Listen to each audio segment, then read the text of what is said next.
স্বাগত নিউজ 24 সংবাদে আপনাদের সঙ্গে আছি সালেজুর চৌধুরী। জানাচ্ছিলাম সংবাদ শিরোনাম, এবারে চলে যাব পুরো সংবাদে।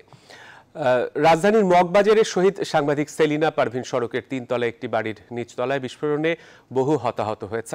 ঘটনাস্থল পরিদর্শনের পর ঢাকা মহানগর পুলিশের কমিশনার শফিকুল ইসলাম জানিয়েছেন, এই বিস্ফোরণে 7 জন মারা গেছেন। প্রায় অর্ধ শতাধিক আহত মানুষকে ঢাকা মেডিকেল কলেজ হাসপাতাল, শেখ হাসিনা বার্ন ইউনিট এবং ওয়্যারলেস কমিউনিটি হাসপাতাল সহ বিভিন্ন হাসপাতালে ভর্তি করা হয়েছে। এ ঘটনায় আশপাশের ভবন, দোকানপাট ও যানবাহনেরও ব্যাপক ক্ষয়ক্ষতি হয়েছে। খবর পেয়ে এই ঘটনাস্থলে আসে ফায়ার সার্ভিসের 14টি ইউনিট। নিচতলার ফাস্ট ফুডের দোকানের গ্যাস থেকে বিস্ফোরণের এমন ঘটনা ঘটেছে বলে প্রাথমিকভাবে জানাচ্ছেন ফায়ার সার্ভিস কর্মীরা। এদিকে ঘটনাস্থল পরিদর্শন করেছেন ঢাকা উত্তরের মেয়র আতিকুল ইসলাম। তিনি জানান, বিস্ফোরণের ঘটনা তদন্তে 4 সদস্যের কমিটি গঠন করা হয়েছে। অন্যদিকে উদ্ধার কাজ আজ সকাল পর্যন্ত স্থগিত করা হয়েছে। তখন 7:25 বাজে বিকট একটা বিস্ফোরণ হলো এবং আমি বুঝতেই পারলাম না যে আমার দোকানের গ্লাস, চতুর্দিকে গ্লাস দোকানের ভিতরে একদম স্তূপ হয়ে পড়লো মুহূর্তের মধ্যে। তো এখন এটা আমরা কিছুতেই বুঝতে পারছিলাম ঘটনাটা কি ঘটলো। আমরা প্রথম ভাবছিলাম যে এটা তো কোনো বাসের সিলিন্ডার বিস্ফোরণ হয়েছে কিনা। দোতলা থেকে আমাদের যে বুট আছে না, বুটের ভাঙ্গে আমার এখানে পড়ছি দোতলায়। তখন আমি হঠাৎ করে এরকম একটা বিকট আওয়াজ আসলো, আমাদের এতে আমি হতভম্ব হয়ে গেলাম সোজা কথা। তারপরে চোখে কিছুই দেখি না, বাইরে বাড়িলাম, যাও রুগী করে বাইরে দেখলাম যে সব এই গ্লাস মাছ, এই যে আমাদের ভাইয়ের দোকান সব জিনিস হয়ে গেছে। আমরা নিচ থেকে 2 জনই উদ্ধার করবার এইখানে ছিল একটা বাচ্চার 8 মাস বয়স, ওইখানে স্পট ডেড। আরেকটা লোক ছিল পিছে ধ্বংসস্তূপের নিচে ছিল, আমরা ওটা উদ্ধার করি। আর এই মিলে আপনার আহত সংখ্যা প্রায় 70-80 জন। আমরা এই বিল্ডিং এর ভিতরে ঢুকি, আমরা ওইখান থেকে 4 জনের মতো আমরা উদ্ধার করি। 4 জন মরা দেহ, একটা ছোট বাচ্চা, একটা মহিলা, একটা 12 বছরকার একটা ছেলে, কর্মচারী হবে, আর একটা আমার মতো ছেলে। বিস্ফোরণের ঘটনার সর্বশেষ খবর জানাতে ঘটনাস্থল থেকে যুক্ত হচ্ছেন সহকর্মী মৌ খন্দকার। মৌ, সর্বশেষ কি খবর আছে মগবাজার বিস্ফোরণের ঘটনায় এবং উদ্ধার কর্মীরা কি এখনো উদ্ধার কাজ চালাচ্ছেন? সর্বশেষ কি তথ্য আছে আপনার কাছে?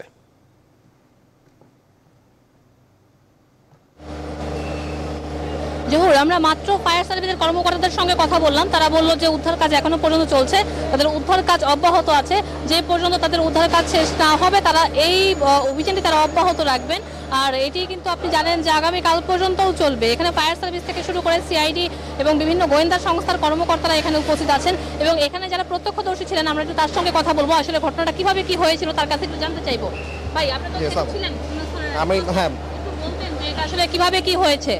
আনুমানিক তখন ঠিক 7টা বাজে, 7টা থেকে 7:15 আমরা পার্টি অফিস থেকে আমরা মগবাজার এসেছিলাম চা খাবো, আমি আমার ছোট ভাই ছিল। তো হঠাৎ করে বিকট একটা ব্লাস্ট, এমন পরিমাণ ভয়ঙ্কর একটা ব্লাস্ট ছিল যা আপনাকে বলে বোঝাতে পারবো না। তো এখান থেকে মানুষ ছোটাছুটি করতেছে, ঠিক এসে আমরা দেখি যে এখানে একজন মানুষ পড়েছিল, তার রক্তাক্ত অবস্থা ছিল, তাকে নিয়ে যাচ্ছে মানুষ। ওই পাশের বিল্ডিং ভাঙা, কাজ খুব ভয়ঙ্কর একটা পরিস্থিতি ছিল, আপনাকে বলে বোঝাতে পারবো না। এটা কি কিসের থেকে সূত্রপাত হয়েছে? গ্যাস থেকে নাকি গ্যাস লিকেজ হয়ে? এটা তো আমি বলতে পারবো না, এটা তো আমার এখানে টিম আছেন, ফায়ার সার্ভিস টিম আছেন, সবাই ইউনিট কাজ করতেছে। এটা আফটার তারা কাজ করে বুঝতে পারবে, কিন্তু হোপসও গ্যাস থেকে হতে পারে। কিন্তু এরকম ভয়ঙ্কর পরিস্থিতি, এরকম একটা ভয়ঙ্কর অবস্থা ছিল যা বাংলাদেশের ইতিহাসে এই প্রথম, আমার দেখার মতো এই প্রথম যে এরকম ভয়ঙ্কর পরিস্থিতি। মানুষ প্রায় 7 জনের উপরে মানুষ মারা গেছে আমার জানা মতে। বিকট শব্দের 3 কিলোমিটার পর্যন্ত শব্দটা গিয়েছিল, 3-3.5 কিলোমিটার পর্যন্ত শব্দ গিয়েছিল। মগবাজার মোড়ে মনে হয় ভূমিকম্প হচ্ছে। আমরা তো এত বিকট একটা আওয়াজ, যে আওয়াজ আমি শুনিনি এখন পর্যন্ত। অনেক ধন্যবাদ। আমরা মাত্র কথা বললাম এখানে যারা প্রত্যক্ষদর্শী রয়েছেন তাদের সঙ্গে, তারা কিন্তু বলছে যে একটা ভয়ানক একটা শব্দ ছিল এবং বিকট শব্দে এটা কিন্তু 3 থেকে 3.5 কিলোমিটার পর্যন্ত সেই শব্দটি গিয়েছে। আর এইসব বিষয়ে আপনি জানেন তদন্ত কমিটি গঠন হয়েছে, সেই তদন্ত কমিটি কিন্তু কাজ করছে। আর এখানে কিন্তু অনেকেই এসেছিলেন এই ঘটনাস্থল পরিদর্শনে এবং আগামীকালও কিন্তু পুলিশ মহাপরিদর্শক এখানে ভিজিট করতে আসবেন। আরেকটি বিষয়, এই ঘটনাটি গ্যাস লিকেজ থেকে মূলত সূত্রপাতটি হয়েছে তারা ধারণা করছে। তো আমাদের এখানে আরেকজন সহকর্মী আছেন ফখরুল ইসলাম, আমরা চলে যাচ্ছি ফখরুল ইসলামের কাছে।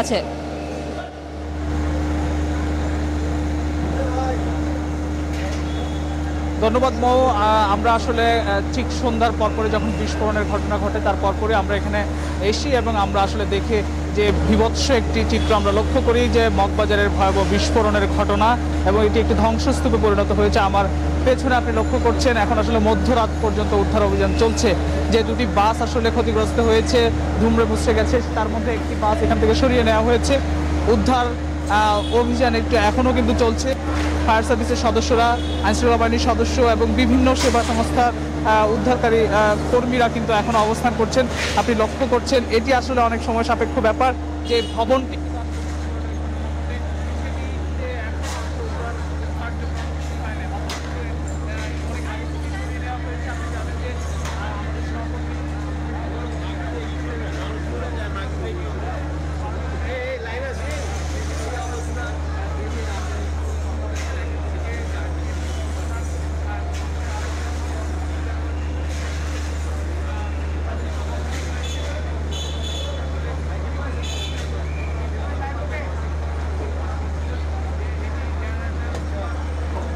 বৈদ্যুতিক কোনো যন্ত্রাংশ থেকে আসলে বিস্ফোরণের ঘটনা ঘটে এবং গ্যাসের আসলে তিতাস গ্যাসের কর্মকর্তারাও কিন্তু এসে আসলে বিষয়টি পর্যবেক্ষণ করে গেছেন।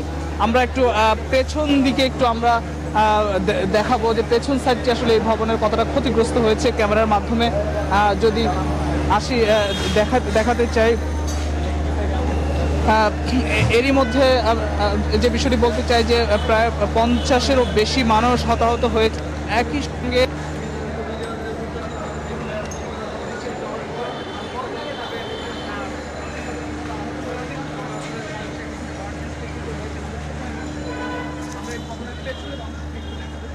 যেখানে আরো বেশি ক্ষতিগ্রস্ত হয়েছে ভবনের দ্বিতীয় তলা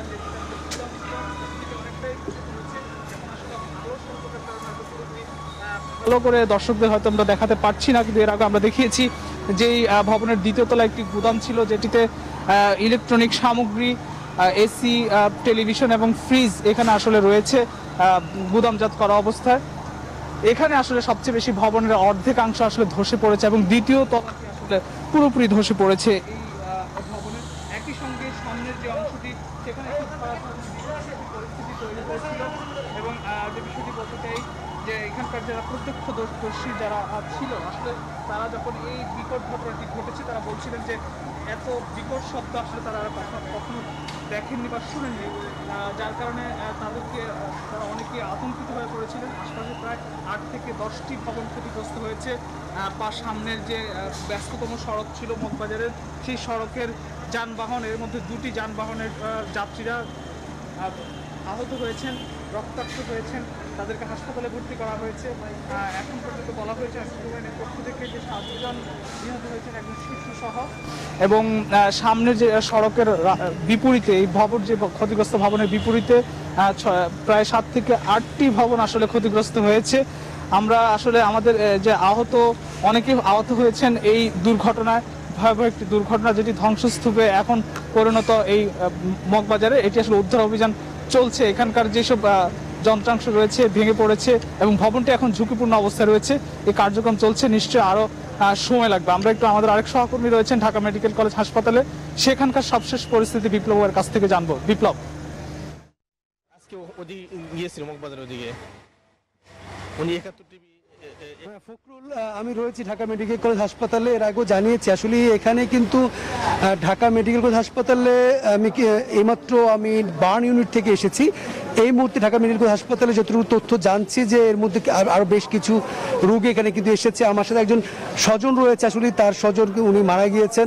আসলে ওনার কাছ থেকে জানতে চাচ্ছি যে আপনার কে মারা গিয়েছে, উনি কি করতো, উনি কোথায় ছিলেন? উনি আমার বন্ধু মানুষ, 71 রেডিও 71 যে আছে, উনি ইসলামিক প্রোগ্রামগুলো উনি করতো সবসময় এবং উনি আমার সাথে আলোকিত কোরআন RTV যে প্রোগ্রামগুলো হয় ওটাও আমাদের সাথে করেছে উনি, এবং চ্যানেল 24-এ যে সময়ের সেরা হাফেজ সেটাতে উনি উপস্থাপক ছিলেন। আমাদের সাথে দীর্ঘদিন একসাথে কাজ করছি আমরা।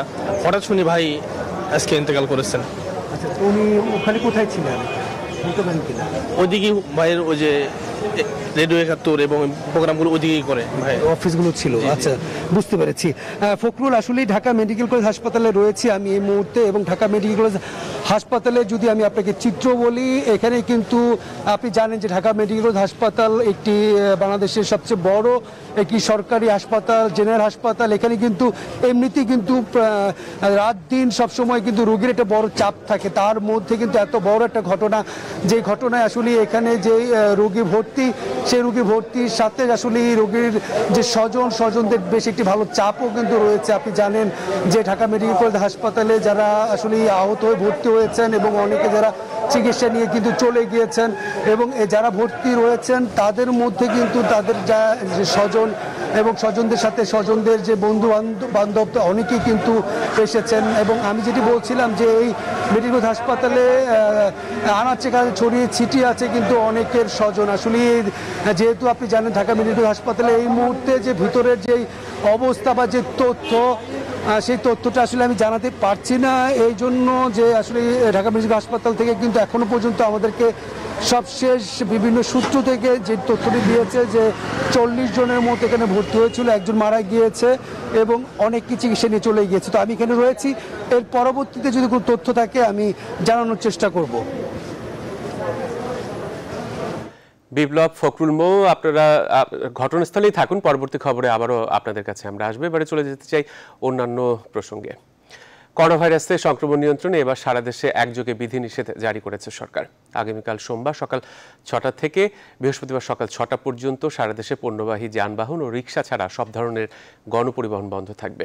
রোববার মন্ত্রিপরিষদ বিভাগ থেকে এই সংক্রান্ত প্রজ্ঞাপন জারি করা হয়েছে। নতুন নির্দেশনা অনুযায়ী সীমিত পরিসরে খোলা থাকবে সরকারি বেসরকারি অফিস, তবে প্রতিষ্ঠানগুলোকে নিজেদের ব্যবস্থাপনায় প্রয়োজনীয় সংখ্যক কর্মকর্তা কর্মচারীদের উপস্থিতি নিশ্চিত করতে বলা হয়েছে। সব শপিং মল, পর্যটন কেন্দ্র, রিসোর্ট, কমিউনিটি সেন্টার ও বিনোদন কেন্দ্র বন্ধ থাকবে। হোটেল, রেস্তোরাঁ সকাল 8টা থেকে রাত 8টা পর্যন্ত অনলাইনে এবং পার্সেল সার্ভিসের মাধ্যমে খাবার বিক্রয় করতে পারবেন। জনসাধারণকে মাস্ক পরার জন্য আরও প্রচারণা চালাতে হবে এবং প্রয়োজনীয় ক্ষেত্রে আইনানুগ ব্যবস্থা গ্রহণ করতে হবে। আইন শৃঙ্খলা রক্ষাকারী বাহিনী থেকে নিয়মিত টহলের মাধ্যমে বিধি নিষেধ নিশ্চিত করবে। এদিকে দেশে করোনার ইতিহাসে একদিনে সর্বোচ্চ 119 জনের মৃত্যু হয়েছে। গত বছরের 8 মার্চ থেকে দেশে প্রথম করোনা সংক্রমণ শনাক্তের পর থেকে এখন পর্যন্ত এটাই 24 ঘন্টায় সর্বোচ্চ সংখ্যক মানুষের মৃত্যুর রেকর্ড হয়েছে। নতুন করে করোনা শনাক্ত হয়েছে আরও 5268 জন। রবিবার স্বাস্থ্য অধিদপ্তরের বিজ্ঞপ্তিতে এই সকল তথ্য জানানো হয়েছে। দেশে পর্যন্ত করোনা সংক্রমিত শনাক্ত রোগীর সংখ্যা দাঁড়িয়েছে মোট 8,88,406 জন। মোট মৃত্যু হয়েছে 16,172 জনের। সুস্থ হয়েছেন 8,04,103 জন। এছাড়া 24,400 জনের নমুনা পরীক্ষা করা হয়েছে। পরীক্ষার বিপরীতে রোগী শনাক্তের হার 21.59%। এমন লকডাউন বৃত্তেই বন্দী হয়ে পড়েছে নিম্ন আয়ের মানুষের জীবন জীবিকা। কঠোর লকডাউনে ব্যবসা প্রতিষ্ঠান বন্ধ হলে তাদের চাকরি টিকবে কিনা সেই শঙ্কায় প্রায় 2 কোটি দোকান কর্মচারী। শুধু তারাই নয়, ক্ষুদ্র মাঝারি ব্যবসায়ীরাও রয়েছেন বড় শঙ্কায়। দোকান ভাড়া, নানা রকমের বিল, ব্যাংক লোন, কর্মচারীর বেতন, নিজের সংসার কিভাবে চালাবেন তা নিয়ে মহা দুশ্চিন্তায় পড়েছেন তারা। মুরাদ আক্তারের ক্যামেরায় সুলতান আহমেদের রিপোর্টে বিস্তারিত। কাল থেকে কঠোর লকডাউন, কিভাবে চলবে নিজের সংসার তা ভেবেই মন খারাপ মিরপুরের এই দোকান কর্মচারীর। এমনিতেই হাতে কাজ নেই, তার উপর সবকিছু বন্ধের ঘোষণায় পরিবার নিয়ে নিরুপায় হয়ে পড়েছেন এমন লাখ লাখ কর্মচারী। আজকে তো মনে হলে কালকে খাওয়ান থাকবে না ঘরে। দিনে আমার 500-600 টাকা খরচ, এটা তো আমি জোগাতে পারবো না, তখন আমি কি করব? লকডাউন দেওয়া হয় তখন ওই বেকার লোকগুলা বিভিন্ন দিকে এক জায়গায় জড়ো হয়। সরকারি গবেষণা প্রতিষ্ঠান BIDS এর হিসেবে দেশে ছোট বড় ব্যবসা প্রতিষ্ঠানের সংখ্যা 53 লাখেরও বেশি, যেখানে কর্মচারী রয়েছে কম বেশি 2 কোটি। এর মধ্যে সবচেয়ে বেশি বিপদে রাজধানী ঢাকার 5 লাখ দোকানের 30 লাখ কর্মচারী। আমি যদি এখানে দোকানদারি না করি, এখন তো আমি টাকা পাবো না, এখান থেকে বেতন পাবো না, বেতন না পেলে আমার সংসার চলবে না, না খায় থাকতে হবে। এখন আমাদের এমন অবস্থা, ব্যবসা ছাড়তেও পারতেছি না, কোনো কিছু করতেও পারতেছি না। আমরা না পারি শুইতে, না পারি কইতে। 1000 টাকা যদি থাকে আমার কাছে, আমি বোধহয় আরো একটা সপ্তাহ বেঁচে থাকতে পারবো। গেল 2 বছর ধরেই ব্যবসায় দুর্দিন যাচ্ছে ক্ষুদ্র মাঝারি ব্যবসায়ীদের। লাভের আশা দূরে রেখে কয়েক মাস ধরে শুধু টিকে থাকার চেষ্টা ছিল তাদের। এই সময়ে বেশিরভাগ ক্ষুদ্র ব্যবসায়ীরা বন্দী হয়ে পড়েছেন ঋণের জালে। বাবা আমাদেরকে যেন ঘরে বসে না রাখে, আমরা ঘরে বসে থাকলে তো এমনি স্টক করে মারা যাবো স্যার। আমাদেরকে কোনোভাবে যেন আমাদের এই যে ঘর সংসার আমাদের বাচ্চারা কিভাবে খাইবে আসবে। কিস্তি আল্লাহরা ঠিকই আসতেছে, আমরা কোম্পানির লোকজন এসব বসে থাকতেছে, মানে সর্বসাকুলে সব চাপ পড়ে এখন দোকানের মালিকের উপরে। ঠিক কত অস্থায়ী কর্মচারী রয়েছে দেশব্যাপী তার সঠিক হিসেব নেই কারো কাছেই। একদিন কাজ না পেলেই যেসব মানুষকে খাবার জোগাতে হিমশিম খেতে হয়। বেসরকারি কয়েকটি গবেষণা প্রতিষ্ঠানের হিসেবে দেশে কাজ হারিয়ে নতুন করে দরিদ্র হয়েছে 2.5 কোটি মানুষ। সরকার তো এই লোকের টাকা পয়সা কারো কিছু দিতেছে না, যাও দিতেছে মন্ত্রী মিনিস্টারের কাছে যাইতেছে, এদারে শেষ। একটা মাস ঘরে বসা মানে পুরো প্রতি মাসে 1.5 লাখ টাকা আমাকে একটা নিজের গাড়ির থেকে টান দেওয়া হয়। শ্রমজীবী এসব মানুষের কাছে এখন মহামারীর চেয়ে বড় আতঙ্কের নাম লকডাউন। জীবন বাঁচাতে যেই লকডাউন, তাতে জীবিকা নিয়ে অনিশ্চয়তায় কোটি কোটি মানুষ। দিনানে দিন খায় শ্রেণীর এই মানুষগুলোর দাবি লকডাউন দিক সরকার, তবে তাদের জীবন বাঁচাতে যেন দৃশ্যমান কোনো উদ্যোগ থাকে। সুলতান আহমেদ, নিউজ 24, ঢাকা। দেশের কমপক্ষে 70% মানুষকে কোভিড টিকার আওতায় আনতে একই সঙ্গে আমদানি, উৎপাদন এবং উদ্ভাবন 3 প্রক্রিয়াতে সমান গুরুত্ব দিতে হবে বলছেন বিশেষজ্ঞরা। স্বাস্থ্যমন্ত্রী জানিয়েছেন, শীঘ্রই দেশে আসছে নতুন টিকা, উৎপাদন ও উদ্ভাবন প্রক্রিয়াও সহযোগিতা রয়েছে সরকারের। এছাড়া আগামী মাসেই নতুন করে গণটিকা কার্যক্রম শুরু হচ্ছে, যা ভবিষ্যতে আর বন্ধ হওয়ার আশঙ্কা নেই। শাহালি জয়ের রিপোর্টে বিস্তারিত। শুভ অপরাহ্ন। 27 জানুয়ারি ভারতের সেরাম ইনস্টিটিউটে উৎপাদিত অ্যাস্ট্রাজেনেকার টিকা প্রয়োগের মাধ্যমে বাংলাদেশে শুরু হয় কোভিডের গণটিকা কার্যক্রম। ঢাকা মেডিকেল কলেজের গবেষণা বলছে, যারা এই টিকার 2 ডোজ গ্রহণ করেছেন, করোনা মোকাবেলায় তাদের দেহে 93% অ্যান্টিবডি তৈরি হয়েছে। প্রথম ডোজ নেওয়ার পরে 41% পার্টিসিপেন্টের মধ্যে অ্যান্টিবডি তৈরি হয়েছে। দ্বিতীয় ডোজ দেওয়ার পরে 93% তবে কার্যকর এই ভ্যাকসিনটি আপাতত আর পাচ্ছে না বাংলাদেশ। ভারতের সঙ্গে 3 কোটি ডোজ টিকার চুক্তি হলেও সে দেশের করোনা পরিস্থিতি অবনতি হওয়ায় বাংলাদেশে 1 কোটির কিছু বেশি টিকা পাঠানোর পর রপ্তানি বন্ধ করে দেয় দেশটি। ফলে নতুন উৎস থেকে টিকা আনার উদ্যোগ নেয় বাংলাদেশ। স্বাস্থ্য মন্ত্রণালয় বলছে, চীনের সিনোফার্ম থেকে সংগ্রহ করা হচ্ছে 1.5 কোটি টিকা প্রথম চালানে, যার 50 লাখ আসছে কয়েকদিনের মধ্যেই।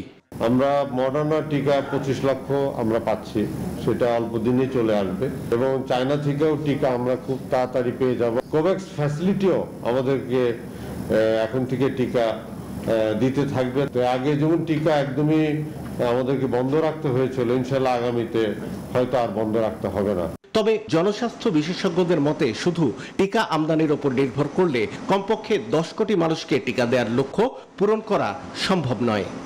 উৎপাদন, উদ্ভাবন এবং আমদানি 3টি প্রক্রিয়ায় একসাথে চলতে হবে এবং বিশেষ করে উৎপাদনের দিকে বেশি নজর দিতে হবে। উৎপাদন প্রক্রিয়ার মাধ্যমেই আসলে আমাদের 70% লোককে দ্রুত আমরা টিকাদানের কর্মসূচি নিয়ে আসতে পারবো। স্বাস্থ্যমন্ত্রী জানিয়েছেন, দেশের টিকা উৎপাদনের নীতিগত অনুমোদন হয়েছে। দেশীয় ব্র্যান্ড বঙ্গভ্যাক্সকেও সহযোগিতা করছে সরকার।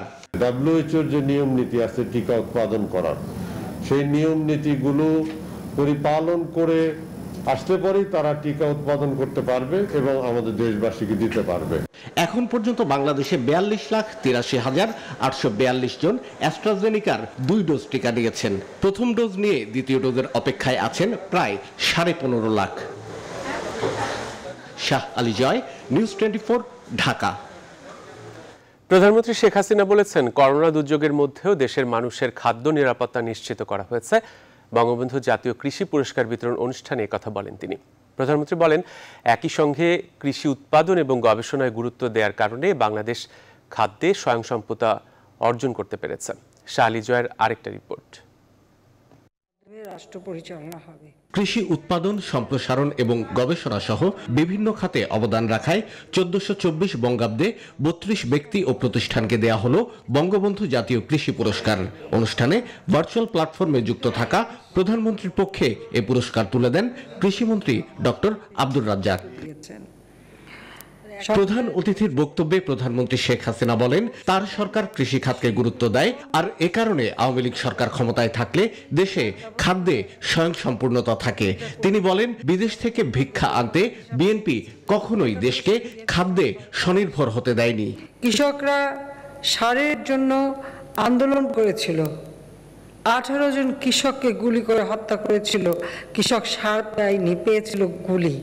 তখন আমরা বলেছিলাম যে আমরা আওয়ামী লীগ যদি সরকারে আসে, আওয়ামী লীগ সরকারে আসলে কৃষককে সারের জন্য গুলি খাওয়া তো দূরের কথা, সারের জন্য দুয়ারে দুয়ারে ঘুরতে হবে না, সার প্রত্যেক কৃষকের ঘরে পৌঁছে যাবে।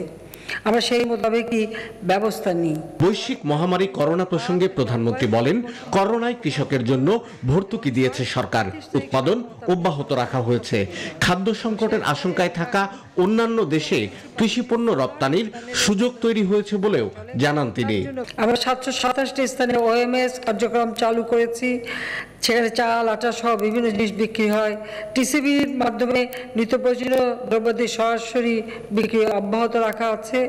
তাছাড়া আমরা আমাদের দেশে খাদ্য নিরাপত্তা নিশ্চিত করবার জন্য এবং দুর্যোগকালীন সময়ে যা খাদ্যশস্য যাতে নষ্ট না হয় তার জন্য ছোট ছোট গৃহ সাইলো কৃষকের হাতে পৌঁছে দেওয়া হয়েছে।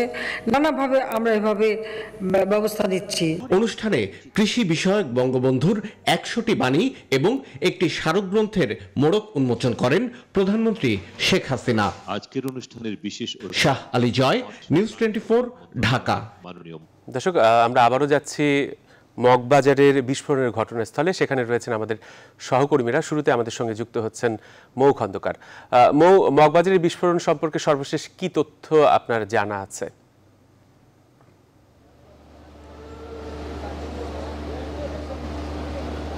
ধন্যবাদ জহুর।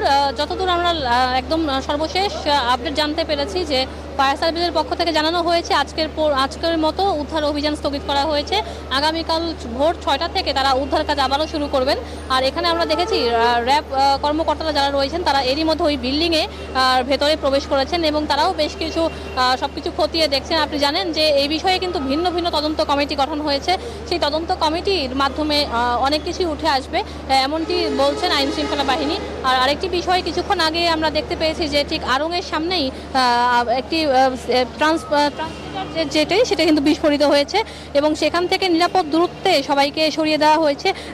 গণমাধ্যম কর্মী থেকে শুরু করে যারা রয়েছেন সাধারণ মানুষ প্রত্যেককেই তাদেরকে এখান থেকে সরিয়ে দেওয়া হয়েছে। কারণ এই যে বিল্ডিংটি রয়েছে সেই বিল্ডিং কিন্তু অনেকটাই ঝুঁকিপূর্ণ, যখন তখন এটি ধসে যাওয়ার সম্ভাবনা আছে এমনটি মনে করছেন যারা তদন্ত কমিটির আছেন তারা। আরেকটি বিষয়, যেহেতু ট্রান্সমিটার কিছুক্ষণ আগে বিস্ফোরিত হয়েছে তো এখানে আসলে সবাইকেই নিরাপদ জোনে রাখতে বলা হয়েছে। আর এটার আশপাশে যে 5টি ভবন ঝুঁকিপূর্ণ এবং যারা এখানে আছে কর্মকর্তারা তারা কিন্তু বলছেন যে 5টি ভবনেরও বেশি হবে, যে আশপাশে যে ভবনগুলো রয়েছে প্রায় সবই এখানে ঝুঁকিপূর্ণ। এখানে যারা ছিল ভবনগুলোতে বসবাসরত তারা কিন্তু এরই মধ্যে তাদেরকে সেফ জোনে নিয়ে যাওয়া হয়েছে। এখানে ঘটনাস্থলে এখনও ফায়ার সার্ভিস তারা রয়েছেন, তবে তাদের যে উদ্ধার কাজ সেটি কিন্তু এই মধ্যে স্থগিত করা হয়েছে। আর আমরা দেখেছি যে এখানে পুলিশের কর্মকর্তারা, র্যাবের কর্মকর্তারা তারা ভেতরে এই ভবনটির ভেতরে আছেন, তারা খতিয়ে দেখছেন আসলে কি হতে পারে। তবে সবাইকেই যে নিরাপদ দূরত্ব সেটি বজায় রাখতে বলা হচ্ছে, কারণ আশপাশের ভবন কিন্তু সবগুলোই ঝুঁকিপূর্ণ। আপনি জানেন যে ভয়াবহ একটি শব্দ হয়েছে, বিকট শব্দ, সেই শব্দটি কিন্তু 3 থেকে 3.5 কিলোমিটার পর্যন্ত গিয়েছে এবং যতদূর পর্যন্ত এই শব্দটি শোনা গেছে সিক্ত অতদূর পর্যন্তই কিন্তু যে ভবনগুলো রয়েছিল সেই ভবনগুলো কিন্তু এর মধ্যে ঝুঁকিপূর্ণ। আর বিশেষ করে আপনাকে একটু দেখাতে চাই যে আড়ংয়ের বিল্ডিংটি যে রয়েছে সেই বিল্ডিংয়ের উপরে কিন্তু আমরা দেখেছি 10তলা ভবনের দিকে গ্লাস এখনও ভাঙা আছে এবং এখানে যারা রয়েছেন ভবনটিতে যারা রয়েছেন সাধারণ মানুষ, কিছু কিছু মানুষ আছেন, তবে এখান থেকে অনেকজনকে নামিয়ে নেওয়া হয়েছে, কারণ ভবনটি কিন্তু অনেকটাই ঝুঁকিপূর্ণ। যখন তখন কোনো ধরনের ঘটনা ঘটতে পারে, এই বিল্ডিংগুলো ধসে যেতে পারে, এই কারণে সবাইকে একটি নিরাপত্তা বলয়ের মধ্যে রাখা হচ্ছে। এই ছিল আমার কাছে মগবাজার থেকে এখনকার মতো সর্বশেষ খবর। আমাদের আরেক সহকর্মী আছে ঢাকা মেডিকেলের বার্ন ইউনিটে, আমরা তার সঙ্গে যুক্ত হব। ওখানে আছে আমাদের তালুকদার বিপ্লব, আমরা তার সঙ্গে এখন যুক্ত হব।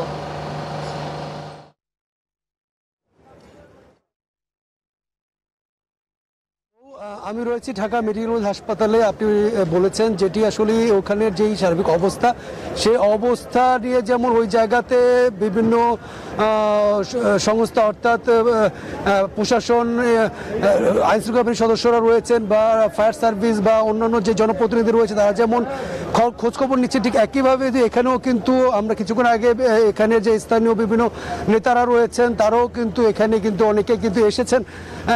তো একই সাথে কিন্তু এখানে এখানে আপনি রয়েছে ঢাকা মেডিকেল কলেজ হাসপাতালে, এবং ঢাকা মেডিকেল হাসপাতালে আপনি দেখছেন যে আসলে এখানে যেটি বলছিলাম যে এখানে কিন্তু সর্বমোট ঢাকা মেডিকেল কলেজ হাসপাতাল এবং বার্ন ইউনিট সহ সর্বমোট আমরা প্রায় 57 জন ভর্তি হয়েছিল। এর মধ্যে কিন্তু 4 জন মারা গিয়েছে, যেটি আমরা কিন্তু এর আগেও কিন্তু জানিয়েছি, এবং এই 17 জনের মধ্যে কিন্তু বেশিরভাগ কিন্তু ভর্তি হয়েছে ঢাকা মেডিকেল হাসপাতালে। এখানে আমরা প্রায় 40 জনের মতো কিন্তু ভর্তি হয়েছে।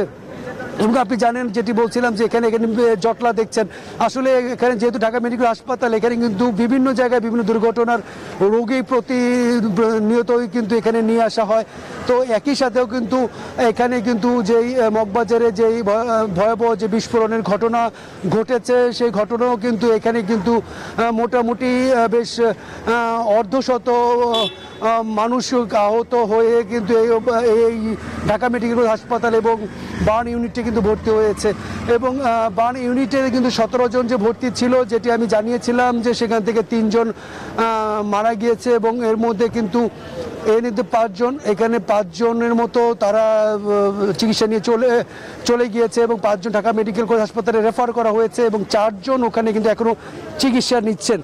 এবং ঢাকা মেডিকেল কলেজ হাসপাতালে আমি এখনও রয়েছি এখানে, এবং এখানে যেই রোগী যদি আসে সেই ক্ষেত্রে আসলে যেই বিস্তারিত তথ্য, সেই তথ্য আমি জানাবো। তো এই মুহূর্তে আসলে মগবাজারে রয়েছে ফখরুল ইসলাম, আসলে ওনার কাছে যেতে চাচ্ছি, আসলে উনি জানাবেন ওখানকার শেষ অবস্থা কী।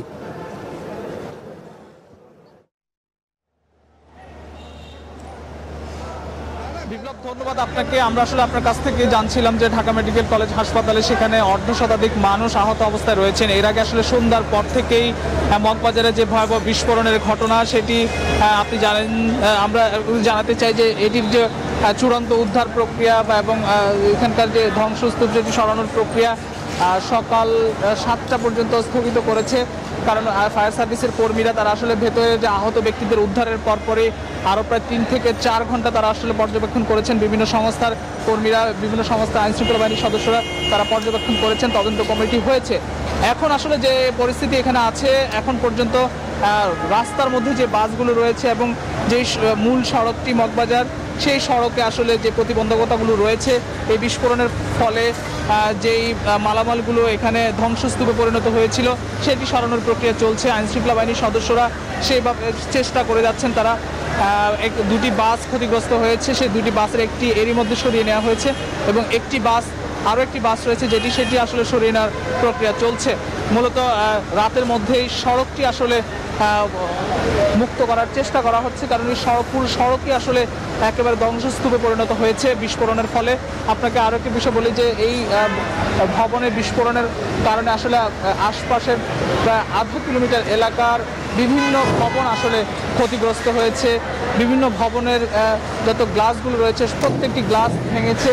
আমরা আসলে লক্ষ্য করছি পুলিশের একটি ক্রেনের মাধ্যমে ক্ষতিগ্রস্ত যে বাসটি রয়েছে, সেই বাসটিকে এখান থেকে সরিয়ে নেওয়া হবে।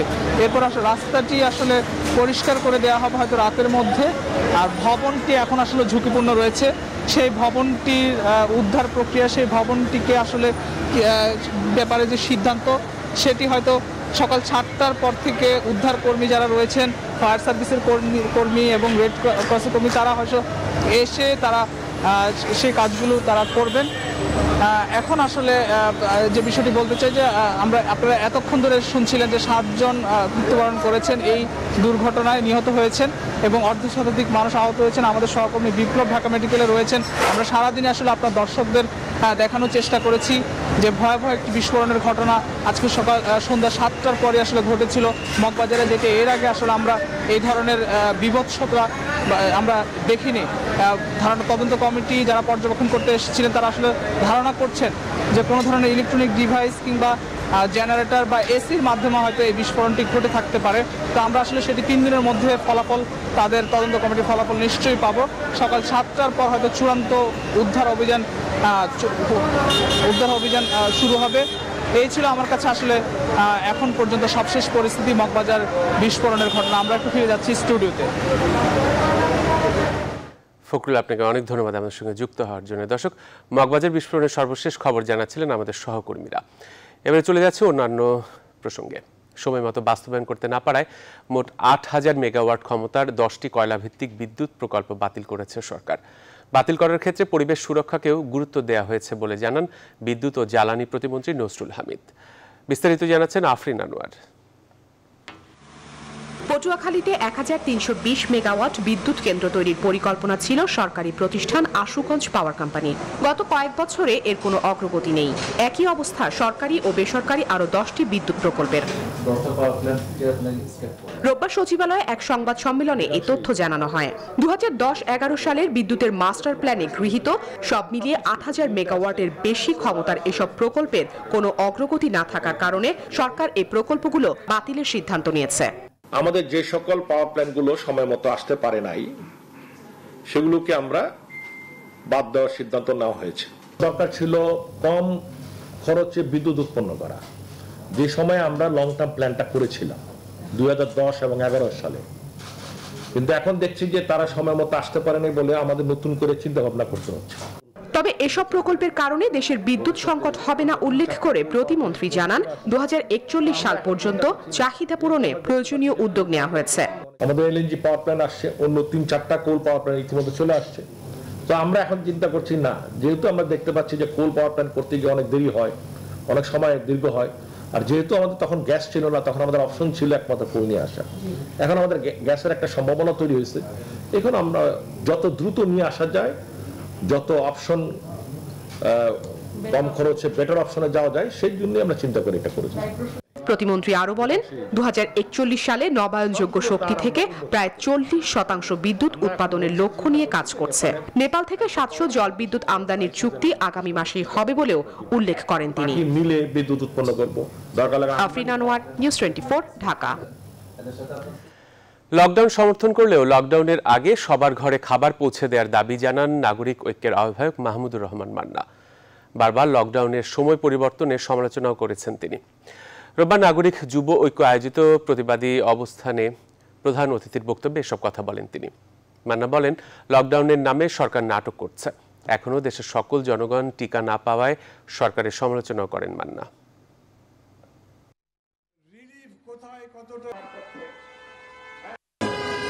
এই পরিস্থিতিতে সর্বাত্মক লকডাউনের কোনো বিকল্প নেই। আমি বা আমার সংগঠন নাগরিক ঐক্য এটা সমর্থন করে। আগে খাবার দিন, তারপরে লকডাউন দিন।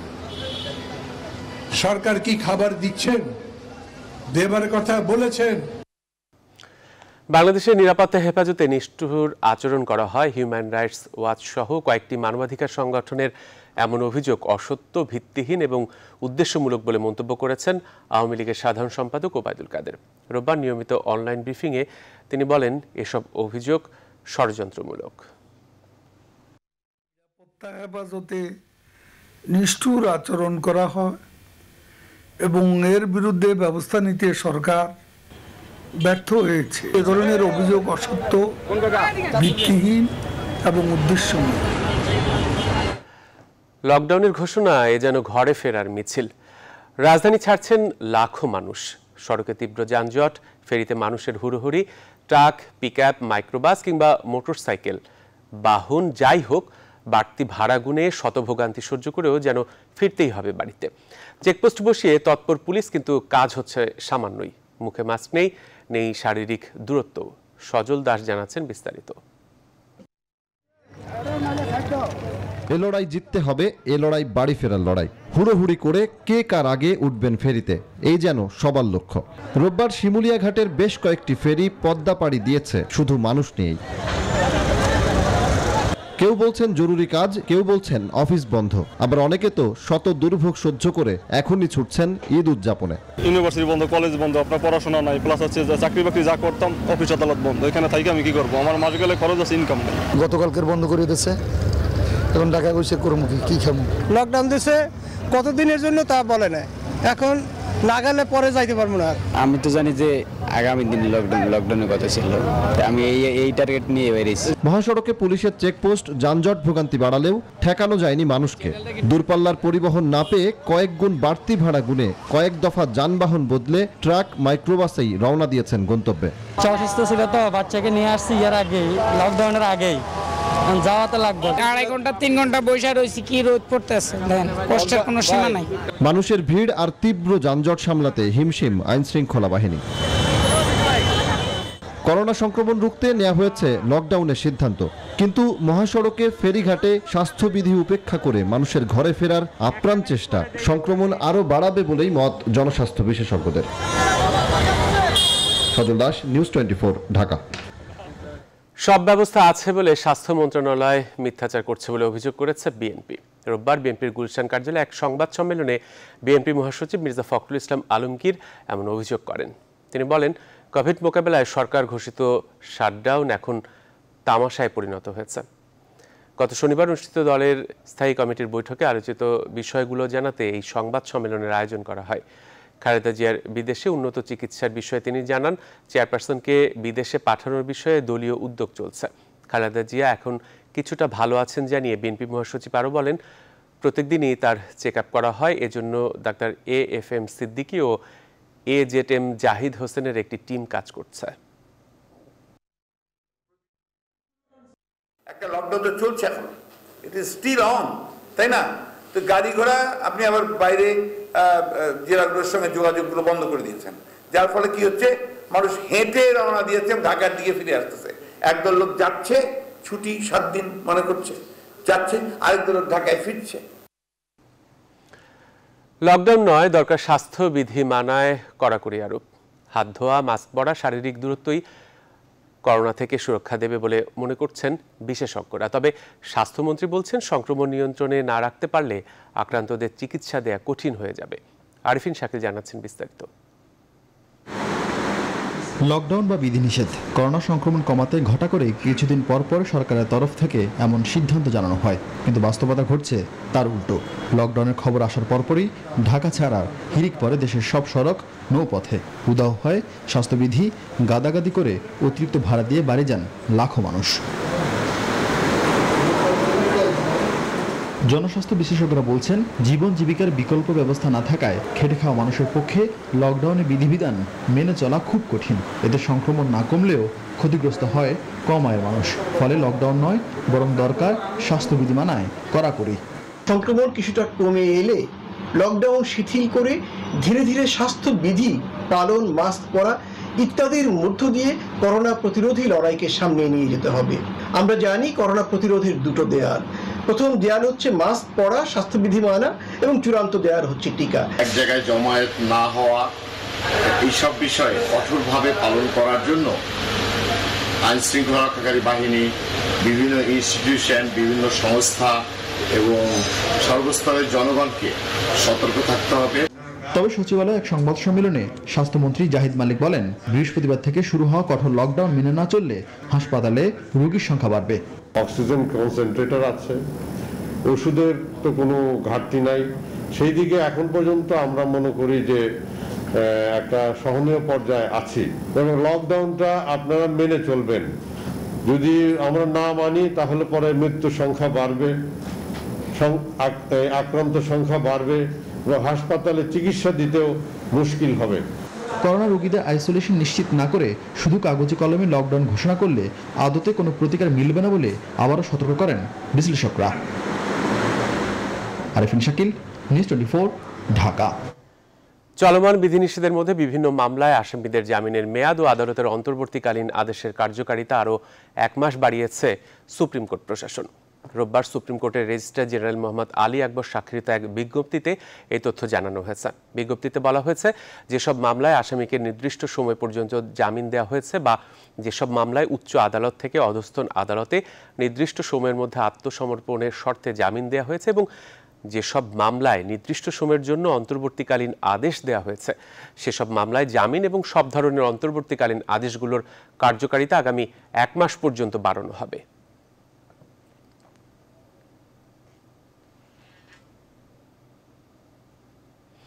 দর্শক, আবারও আমরা মগবাজার বিস্ফোরণের খবরাখবর জানবো। আমাদের সঙ্গে যুক্ত হচ্ছেন তালুকদার বিপ্লব, ঢাকা মেডিকেল কলেজ হাসপাতালের ইউনিট থেকে। তালুকদার, সর্বশেষ কি খবর আছে আপনার কাছে? যারা আশঙ্কাজনক তাদের অবস্থা কি?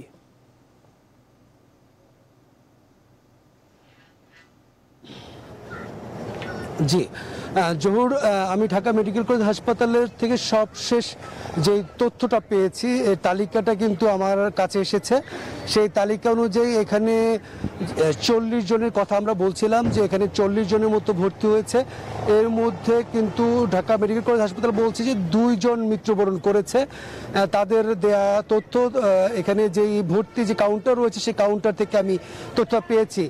তার মধ্যে যে বাকি 38 জনের মধ্যে 34 জনই আর প্রাথমিক চিকিৎসা শেষে তারা বাড়ি ফিরেছে, এই তথ্যটি তারা আমাদেরকে নিশ্চিত করছেন। এবং বাকি 4 জনের মতো এই মুহূর্তে ভর্তি আছে হাসপাতালে। তাদের অবস্থা মোটামুটি একটু আশঙ্কাজনক বা একটু গুরুতর, যেটি আমরা বলি।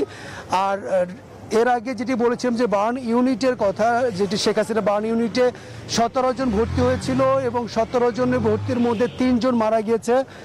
এর মধ্যে 5 জনকে ঢাকা মেডিকেল কলেজ হাসপাতালে পাঠিয়েছিল আসলে তাদের অন্যান্য চিকিৎসার জন্য।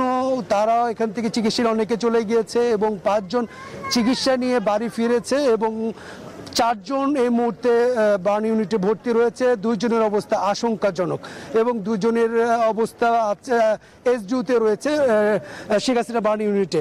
তো এই আহত এবং নিহতর এই সবশেষ এই তথ্যটি আমার কাছে ছিল এবং এই মুহূর্তে কিন্তু আর কোনো আহত বা কাউকে আমরা কিন্তু এই ঢাকা মেডিকেল হাসপাতালে আসতে দেখিনি। এবং একই সাথে বার্ন ইউনিটে যে আমাদের অন্যান্য সহকর্মীরা রয়েছেন, অনেকে বিভিন্ন গণমাধ্যম কর্মী, তাদের কাছে যে তথ্য অনুযায়ী এখনো পর্যন্ত সেখানেও কিন্তু নতুন কাউকে ভর্তি হতে কিন্তু দেখেননি। তো এই ছিল আমার কাছ থেকে সবশেষ। জহুর। বিপ্লব, আপনাকে ধন্যবাদ। মগবাজার বিস্ফোরণে হতাহতের সর্বশেষ খবর জানাচ্ছিলেন সহকর্মী তালুকদার বিপ্লব। চলে যাচ্ছি ফার্স্ট সিকিউরিটি ইসলামী ব্যাংক অর্থ বাণিজ্যের সংবাদে।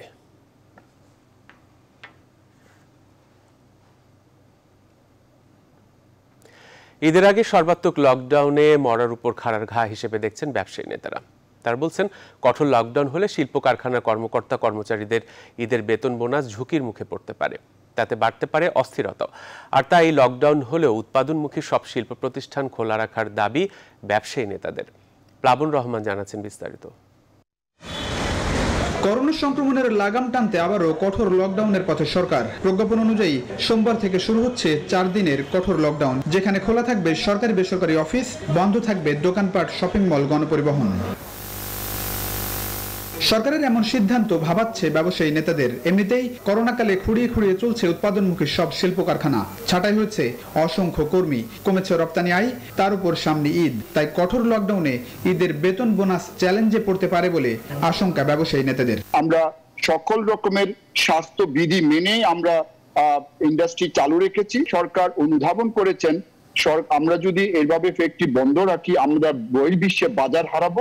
ঈদের পূর্বে এই ধরনের একটি লকডাউন আসলে ক্ষুদ্র এবং অতি ক্ষুদ্র ব্যবসায়ীদের জন্য মরার উপরে খাড়া রাখা। প্র্যাকটিস বন্ধ রাখতে হবে। আমাদের কিন্তু এই মাসে বেতন এবং বোনাস দেওয়ার বিষয়। চলতি অর্থ বছরের শেষের কয়েকদিন এবং নতুন অর্থ বছরের শুরুর সময়টাই ব্যাংক, আর্থিক প্রতিষ্ঠান খোলা রাখা জরুরি বলে মনে করেন ব্যবসায়ীরা। তাছাড়া লকডাউনে মাসের শুরুতে পানি, বিদ্যুৎ, গ্যাস, টেলিফোন, ভূমিকর, অগ্রিম আয়কর আদায় ক্ষতিগ্রস্ত হলে সরকার বিপুল রাজস্ব হারাবে বলেও এসব কিছু বিবেচনার অনুরোধ করছেন ব্যবসায়ীরা।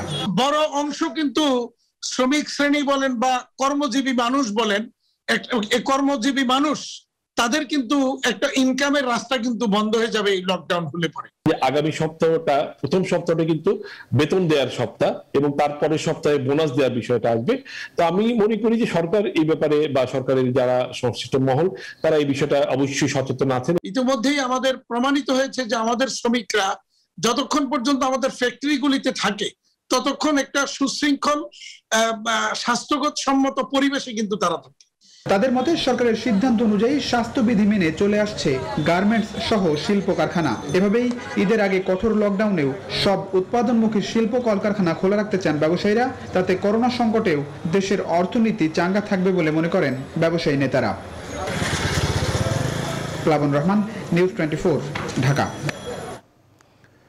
লকডাউন আতঙ্কে বাজারে শনিবার থেকে বেড়েছে ক্রেতাদের ভিড়, আর এই সুযোগে দাম বেড়েছে প্রায় প্রতিটি নিত্যপণ্যের।